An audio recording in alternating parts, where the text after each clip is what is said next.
नमस्कार, स्वागत है आपका हमारे इस विशेष समाचार बुलेटिन में। मैं हूं रमा त्यागी और मेरे साथ हैं दीपाली। शुरुआत कर लेते हैं हेडलाइंस के साथ। गृहमंत्री अमित शाह की अध्यक्षता में अपराध पर लगाम लगाने को लेकर बैठक। कहा, अपराध के विरुद्ध हमारी जीरो टॉलरेंस की नीति।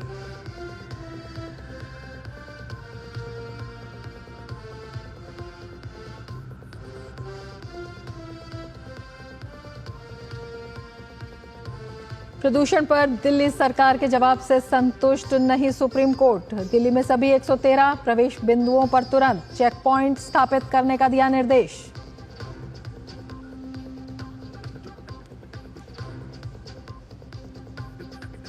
कांग्रेस अध्यक्ष खड़गे के आरोपों पर बीजेपी अध्यक्ष जेपी नड्डा का पलटवार। कहा, मणिपुर समेत उठाए गए तमाम मुद्दे झूठ और राजनीति से प्रेरित।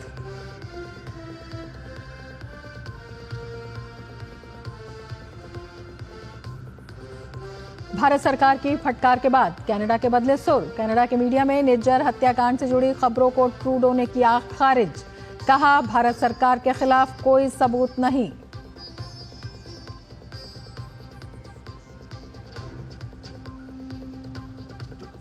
और पर्थ टेस्ट में दिखा भारतीय गेंदबाजों का दम। कप्तान जसप्रीत बुमराह ने चटकाए 4 विकेट। पहले दिन का खेल खत्म होने तक ऑस्ट्रेलिया ने 7 विकेट के नुकसान पर बनाए 67 रन।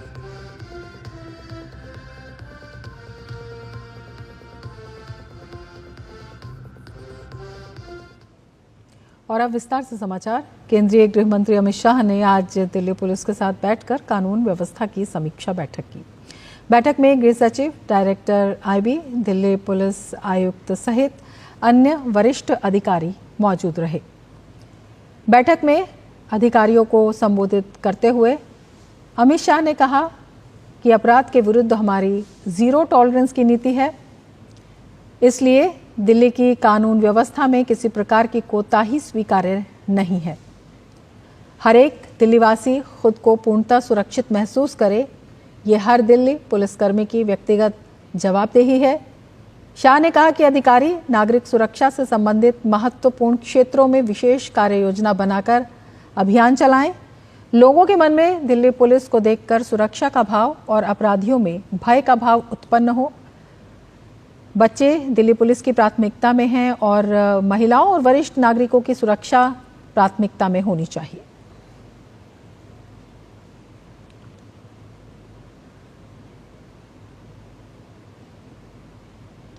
दिल्ली एनसीआर में प्रदूषण को लेकर सुप्रीम कोर्ट में सुनवाई हुई। सुप्रीम कोर्ट ने दिल्ली सरकार के हलफनामे पर नाराजगी जताई है। सुप्रीम कोर्ट ने दिल्ली सरकार को जमकर फटकार लगाई है। सुप्रीम कोर्ट ने कहा कि हम ग्रेड 4 के अमल को लेकर दिल्ली सरकार के हलफनामे से संतुष्ट नहीं है। सुप्रीम कोर्ट ने कहा कि दिल्ली में ट्रकों की एंट्री रोकने के लिए सरकार ने जो कदम उठाए हैं उनसे कोई संतुष्ट नहीं है।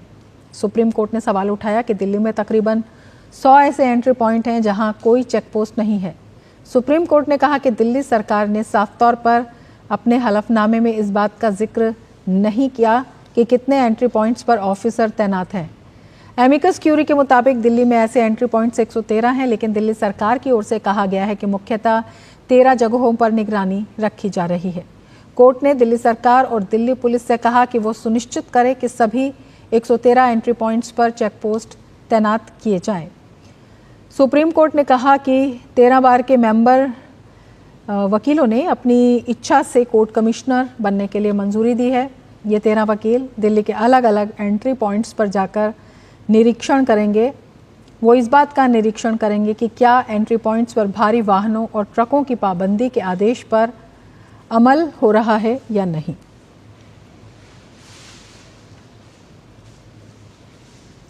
छत्तीसगढ़ के दक्षिणी सुकमा में डिस्ट्रिक्ट रिजर्व गार्ड डीआरजी के जवानों के साथ मुठभेड़ में 10 नक्सली मारे गए हैं। ऑपरेशन में डीआरजी ने INSAS rifle, AK-47 rifle, SLR rifle और कई अन्य हथियार बरामद किए हैं। इसके साथ ही 3 ऑटोमेटिक हथियार भी बरामद किए गए हैं। बस्तर के आईजीपी सुंदरराज ने इस मुठभेड़ की जानकारी साझा की। इलाके में सर्च ऑपरेशन जारी है।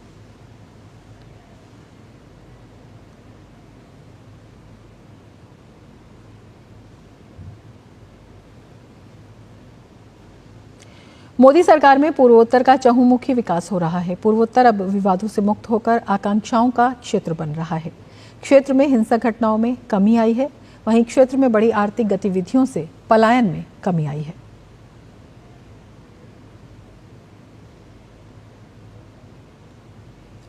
तो मोदी सरकार में पूर्वोत्तर का विकास, 16 साल बाद बोगीबील पुल का इंतजार पूरा हुआ और लगातार विकास कार्य चल रहे हैं। उग्रवाद की घटनाओं में 76% की गिरावट आई है।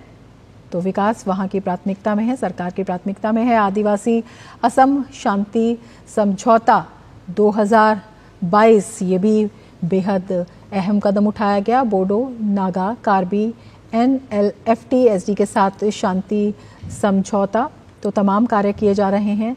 7 एयरपोर्ट का निर्माण हुआ है। पूर्वोत्तर को लेकर विकास की यात्रा लगातार जारी है और उसी के तहत सभी राज्यों की राजधानियों को ब्रॉडगेज से जोड़ा जा रहा है। तो कनेक्टिविटी को काफ़ी महत्व दिया जा रहा है। ऑर्गेनिक खेती के लिए 1.55 लाख हेक्टेयर भूमि का उपयोग किया जा रहा है। साथ ही वर्तमान में 4016 किलोमीटर की सड़क परियोजनाएं भी चल रही हैं। इसके साथ ही 22,000 करोड़ रुपए की लगभग 2000 परियोजनाएं स्वीकृत हुई हैं। तो विकास की तमाम यात्रा जारी है। बांस और संबंधित उद्योग को बढ़ावा देने के लिए राष्ट्रीय बांस मिशन एक महत्वपूर्ण घटक है। एम्स गुवाहाटी सहित 12 मेडिकल कॉलेज स्थापित किए गए हैं। तो पूर्वोत्तर में लगातार विकास के काम किए जा रहे हैं। वन धन योजना के तहत 3.3 लाख संग्रहकर्ता लाभान्वित हुए हैं। आगे बढ़ेंगे। बीजेपी अध्यक्ष जेपी नड्डा ने कांग्रेस पार्टी के अध्यक्ष मल्लिकार्जुन खड़गे को पत्र लिखकर कांग्रेस पार्टी द्वारा मणिपुर को लेकर लगाए गए आरोपों का करारा जवाब दिया है। कांग्रेस अध्यक्ष मल्लिकार्जुन खड़गे ने मणिपुर हिंसा पर राष्ट्रपति को पत्र लिखकर केंद्र सरकार पर कई आरोप लगाए थे। इस पर नड्डा ने सिलसिलेवार ढंग से खड़गे को जवाब दिया। लिखा है कि चौंकाने वाली बात यह है कि मणिपुर में स्थिति को सनसनीखेज बनाने के लिए कांग्रेस पार्टी द्वारा बार बार प्रयास किए जा रहे हैं। ऐसा लगता है कि आप भूल गए हैं कि न केवल आपकी सरकार ने भारत में विदेशी उग्रवादियों के अवैध प्रवास को वैध बनाया, बल्कि तत्कालीन गृह मंत्री पी चिदम्बरम ने उनके साथ संधियों पर हस्ताक्षर किए थे। इसके अलावा गिरफ्तारी से बचने के लिए अपने देश से भागने वाले इन ज्ञात उग्रवादी नेताओं को उनके अस्थिर करने के प्रयासों को जारी रखने के लिए पूरे दिल से समर्थन और प्रोत्साहन दिया गया। ऐसी और भी कई बातें लिखी गई हैं। भारत की कड़ी फटकार के बाद अब कनाडा सरकार के सुर बदल गए हैं। आज कनाडा सरकार ने एक बयान जारी कर खालिस्तानी आतंकवादी हरदीप सिंह निज्जर की हत्या को लेकर भारत पर लगे आरोपों को खुद ही निराधार बताया है।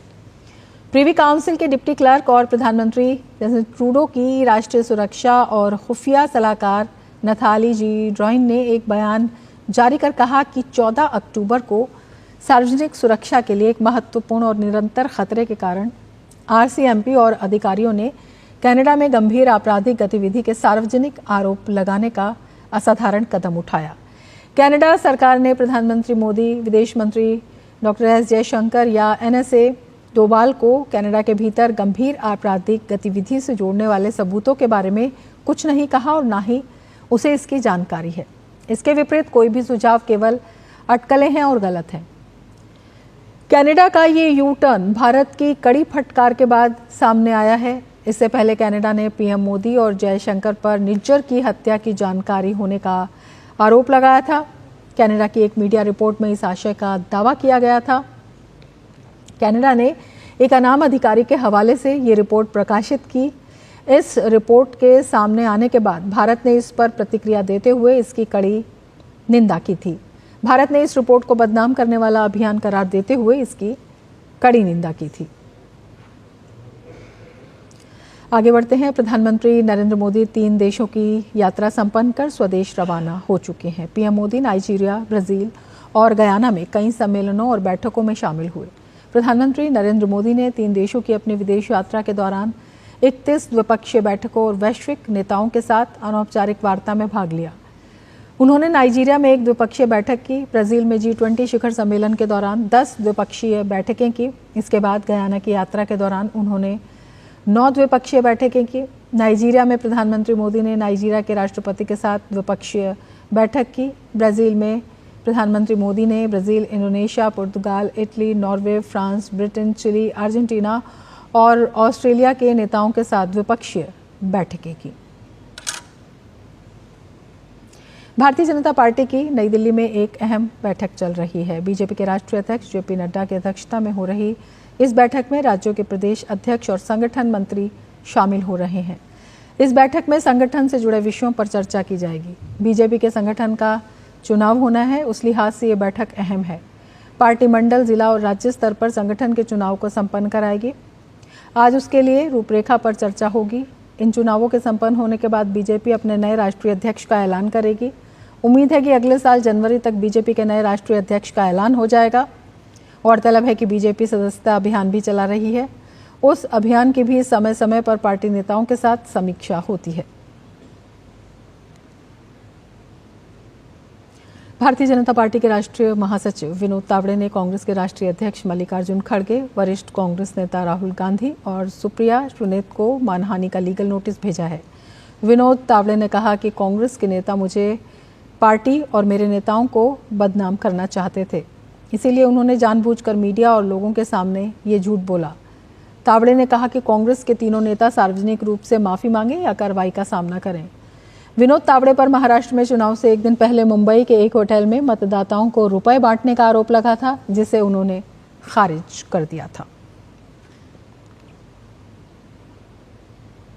रक्षा मंत्री राजनाथ सिंह ने लाओ PTR की अपने 3 दिवसीय यात्रा के अंतिम दिन वियंतियाने में बौद्ध मंदिर वट सी साकेत का दौरा किया। राजनाथ सिंह ने यहां विधिवत पूजा अर्चना की।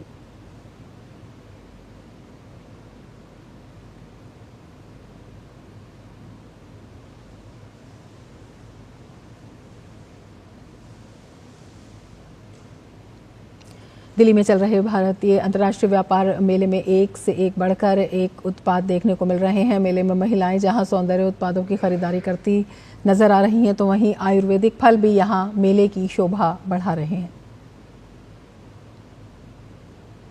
दिल्ली के भारत मंडपम में चल रहे भारत अंतर्राष्ट्रीय व्यापार मेले के हॉल संख्या 14 में लोगों का ज्यादा रुझान सौंदर्य उत्पादों की तरफ भी देखने को मिला।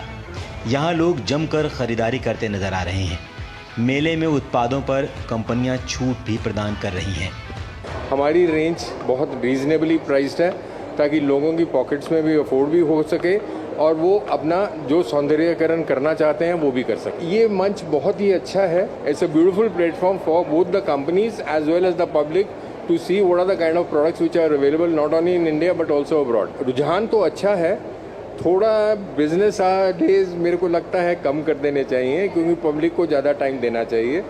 Because at the end of the day every businessman who is taking part in the trade fair is looking for his customer और वो कस्टमर से इंटरेक्शन ज़्यादा करना चाहेगा क्योंकि बिजनेस डीलिंग्स तो वैसे भी हो सकती हैं। मेले में इस बार एक से बढ़कर एक उत्पाद देखे जा सकते हैं। इन्हीं में से एक लद्दाख में पाए जाने वाले आयुर्वेदिक बद्री फल से बने उत्पाद भी हैं, जो व्यापार मेले में आकर्षण का केंद्र बना हुआ है। इस बार हम लोग लद्दाख में पाया जाने वाला ये आयुर्वेदिक फल है, जिसे बद्री फल के नाम से भी जाना जाता है, इसको हम लोग लेकर के आए हैं, जिसका हजारों सालों से ही इस्तेमाल इंसान के शरीर को प्रोटेक्ट करने के लिए और स्वास्थ्य उसका बेहतर बनाने के लिए किया जाता रहा है। और इसका कारण ये है कि इसके अंदर पाए जाने वाले न्यूट्रिएंट्स इसको एक बहुत बड़ी एंटीऑक्सीडेंट वैल्यू प्रोवाइड करते हैं। जैसा कि हम सब जानते हैं कि हम अच्छे फलों का इस्तेमाल अपने शरीर के एंटीऑक्सीडेंट्स को बढ़ाने के लिए करते हैं। इसके अंदर ऑरैक वैल्यू, जिसे ऑक्सीजन रेडिकल एब्जॉर्बेंस कैपेसिटी भी कहते हैं, वो लाखों में जाती है। 14 नवंबर से शुरू हुआ ये मेला 27 नवंबर को संपन्न हो रहा है। इस बार मेले की थीम विकसित भारत @2047 रखी गई है। गिरीश निशाना की रिपोर्ट, DD न्यूज़, दिल्ली। भारतीय बधिर टीम 10वें एशिया पैसिफिक खेलों में भाग लेने जा रही है, जो मलेशिया में 1 से 8 दिसंबर के बीच आयोजित होगा। कुल 69 खिलाड़ी 7 प्रकार के खेलों में भाग लेंगे। इन खिलाड़ियों से DD न्यूज़ संवाददाता मनीषा शर्मा ने खास बातचीत की। भारतीय बधिर टीम 10वें एशिया पैसिफिक खेलों में भाग लेने जा रही है, जो मलेशिया में 1 से 8 दिसंबर के बीच आयोजित होगा। कुल 69 खिलाड़ी अपनी किस्मत आजमाएंगे व 7 प्रकार के खेलों में बढ़ चढ़कर भाग लेंगे, जिसमें athletics, badminton, chess, table tennis, judo, taekwondo, wrestling शामिल है। All India sports council of the deaf एक शीर्ष श्रेणी की संस्था है जो बधिर खिलाड़ियों का समर्थन करती है व उन्हें राष्ट्रीय और अंतर्राष्ट्रीय खेलों में भाग लेने के लिए प्रोत्साहित करती है। अभी हम all India sports council of the deaf AISCD के जनरल सेक्रेटरी से मिलते हैं और उनसे जानते हैं कि उनकी एसोसिएशन कैसे डेफ एथलीट का समर्थन कर रही है और उनके लिए एशिया पैसिफिक गेम्स कैसे बहुत ज़्यादा महत्वपूर्ण है। आइए उनसे जानते हैं। धन्यवाद। मेरा नाम सुरेश कुमार है। मैं all India sports council of the deaf का जनरल सेक्रेटरी हूँ। All India sports council of the deaf का affiliation international committee of the sports for the deaf के साथ भी है, जो कि स्विट्जरलैंड में है, जिसकी स्थापना 1924 में हुई थी। मुझे बहुत खुशी है ये बताते हुए कि 10वें एशिया पैसिफिक गेम्स के लिए, जो कि मलेशिया में होने वाले हैं, दिसंबर में 1 से 8 के बीच में होंगे, हम यहाँ पे कैंप में आए हैं क्योंकि हमें एशिया पैसिफिक खेल गेम में भाग लेना है और हम मलेशिया जाने वाले हैं। हम आशा करते हैं कि हमारे जो सारे एथलीट्स हैं जो 29 नवंबर तक यहाँ पे प्रैक्टिस कर रहे हैं, ये 15 दिन का यहाँ पे कैंप है। मैं बहुत धन्यवाद करना चाहूँगी all India sports council of the deaf का, जिन्होंने बहुत मेहनत करी, स्पोर्ट्स अथॉरिटी ऑफ इंडिया का भी, जिन्होंने हमें एक कैंप दिया ताकि हम यहाँ पे प्रैक्टिस कर सके। Ministry of youth affairs and sports का भी मैं धन्यवाद करना चाहूँगी। हमारे साथ अभी यहाँ पे खिलाड़ी हैं और उनके कोच भी हैं। आइए उनसे जानते हैं कि उनकी तैयारियां कैसी चल रही है। और हमारे पास कुछ ऐसे भी खिलाड़ी हैं जिन्होंने डेफ ओलंपिक्स में, जो 2022 में ब्राज़ील में हुआ था, उसमें बैडमिंटन में फर्स्ट रैंक और सेकंड रैंक हासिल किया था। आइए उनसे जानते हैं उनकी एशिया पैसिफिक के लिए कैसी तैयारी चल रही है। तो जर्लिन, हमें बताइए कि आपने फर्स्ट रैंक जीता था ब्राज़ील में, आपको गोल्ड मेडल मिला था। अभी आपकी कैसी तैयारियाँ चल रही है? पहले मुझे 2022 में ब्राज़ील में डेफ ओलंपिक्स में मैंने 3 गोल्ड मेडल हासिल किए थे। अब हम मलेशिया जा रहे हैं। मैं आशा करती हूँ हम बहुत ज़्यादा मेडल्स लेकर आएंगे और अपने भारत का नाम रोशन करेंगे। यह सभी खिलाड़ी अपनी जी जान लगाकर मेहनत कर रहे हैं। मैं मनीषा शर्मा, कैमरा पर्सन सुनील राणा के साथ DD न्यूज़ दिल्ली से। आयुष मंत्रालय द्वारा देश में 26 नवंबर से प्रकृति परीक्षण अभियान चलाया जाएगा। इस अभियान को क्रियान्वित करने की जिम्मेदारी भारतीय चिकित्सा पद्धति राष्ट्रीय आयोग पर रहेगी। इस बारे में आयुष मंत्री प्रताप राव जाधव ने कहा कि प्रकृति का स्वास्थ्य रक्षण में बहुत महत्व होता है। राजधानी दिल्ली में एक प्रेस वार्ता को संबोधित करते हुए आयुष मंत्री प्रताप राव जाधव ने प्रधानमंत्री नरेंद्र मोदी द्वारा शुरू किए गए देश का प्रकृति परीक्षण अभियान की रूपरेखा पर विस्तृत रूप से चर्चा की। आयुष मंत्री ने बताया कि आगामी 26 नवंबर से इस अभियान की शुरुआत होगी, जिसके तहत 1 करोड़ लोगों का प्रकृति परीक्षण किया जाएगा। प्रकृति किसी व्यक्ति की आयुर्वेदिक रूपरेखा या अद्वितीय मनोदैहिक स्वभाव है, जिससे उसकी शारीरिक, कार्यात्मक और व्यवहारिक विशेषताएं शामिल होती हैं। आयुष मंत्रालय द्वारा इस अभियान का प्रथम चरण 26 नवंबर 2024 अर्थात संविधान दिवस से आरंभ होकर 25 दिसंबर 2024 अर्थात पूर्व प्रधानमंत्री भारत रत्न श्रद्धेय अटल बिहारी वाजपेयी जी के जन्म जयंती दिवस तक 1 माह तक चलाया जाएगा। देश के आयुर्वेद महाविद्यालय में शिक्षा ग्रहण करने वाले छात्र, अध्यापक तथा देश में स्वास्थ्य सेवा देने वाले आयुर्वेद के चिकित्सक मिलाकर लगभग 3.5 लाख प्रकृति परीक्षण स्वयंसेवकों द्वारा यह अभियान चलाया जाएगा। कर्नाटक बीजेपी का बेंगलुरु में विरोध प्रदर्शन जारी है। किसानों की जमीन से जुड़े वक्फ मुद्दे पर कर्नाटक सरकार के खिलाफ बीजेपी विरोध प्रदर्शन कर रही है। इससे पहले प्रदेश के मठों के हिंदू संतों और किसान समर्थक संगठनों के सदस्यों ने वक्फ हटाओ, अन्नदाता बचाओ का विरोध मार्च निकाला था। ज्ञानवापी मामले में शिवलिंग के एएसआई सर्वे की मांग वाली हिंदू पक्ष की याचिका पर सुप्रीम कोर्ट में आज सुनवाई हुई। सुप्रीम कोर्ट ने मुस्लिम पक्ष को नोटिस जारी किया है। कोर्ट ने मुस्लिम पक्ष से 2 हफ्ते में जवाब मांगा है। 17 दिसंबर को इस मामले में हिंदू पक्ष और मुस्लिम पक्ष की ओर से दायर सभी अर्जियां एक साथ सुनवाई इनकी की जाएगी और सुनवाई के दौरान हिंदू पक्ष के वकील श्याम दीवान ने मामले की सुनवाई इलाहाबाद हाई कोर्ट में भेजने की मांग की। साथ ही मामले की सुनवाई इलाहाबाद हाई कोर्ट की 3 जजों की पीठ में करने की मांग की। आज ज्ञानव्यापी मामले में ऑनरेबल सुप्रीम कोर्ट में सुनवाई थी और आज जो एप्लीकेशन लगी हुई थी वो वजू टैंक एरिया, जिसे सील्ड एरिया कहा जाता है, उसके एएसआई सर्वेक्षण की मांग थी। आज वो वाली एप्लीकेशन लगी थी, उसमें नोटिस जारी किया है और अंजुमन इंतजामिया से 2 हफ्ते के अंदर अपना जवाब दाखिल करने के लिए कहा है। और कोर्ट ने ये भी कहा है कि इसमें जो बाकी अन्य SLP हैं उसका एक चार्ट देके अदर साइड को भी सर्व कर से एग्रीएबल क्या क्या SLPs लगनी है वो सारी भी फिर अगली डेट 17 दिसंबर को है उसमें लगाई जाएगी। उत्तर प्रदेश की राजधानी लखनऊ के लोक भवन में आयोजित कार्यक्रम में मुख्यमंत्री योगी आदित्यनाथ ने 701 वन दरोगाओं को नियुक्ति पत्र वितरित किए। इस दौरान मुख्यमंत्री ने सभी को बधाई और शुभकामनाएं दी। इस मौके पर योगी ने कहा कि नवनियुक्त कर्मी प्रदेश के वन्य जीव और जैव विविधता के संरक्षण में सहायक होंगे। हमें इस बात को ध्यान में रखना होगा कि वन्य जीवों में अनावश्यक छेड़छाड़ न हो, उनके जीवन के साथ कोई खिलवाड़ न हो। कैसे बेहतरीन संवेदना के माध्यम से हम एक संवाद की बेहतरीन माध्यम को आगे बढ़ा सकते हैं जो वन्य जीवों के प्रति आम नागरिक को भी जागरूक कर सके। इस दायित्व का निर्वहन करने में भी आप बड़ी भूमिका का निर्वहन कर सकते हैं। केंद्रीय शिक्षा मंत्री धर्मेंद्र प्रधान और श्रम एवं रोजगार मंत्री मनसुख मांडविया ने आज नई दिल्ली में jobs at your door step report जारी की। इस रिपोर्ट को वर्ल्ड बैंक ने शिक्षा मंत्रालय के साथ मिलकर तैयार किया है, जो देश के 6 राज्यों में युवाओं में कौशल और रोजगार की स्थिति को दर्शाता है। शिक्षा मंत्री धर्मेंद्र प्रधान ने रिपोर्ट जारी करते हुए कहा कि भारत को वैश्विक स्किल हब बनाने के लिए हमें अपनी कौशल दक्षता को और बढ़ाना पड़ेगा। इसके लिए स्कूल स्तर से ही स्किल के बारे में व्यवस्थित तरीके से पढ़ाई जरूरी है।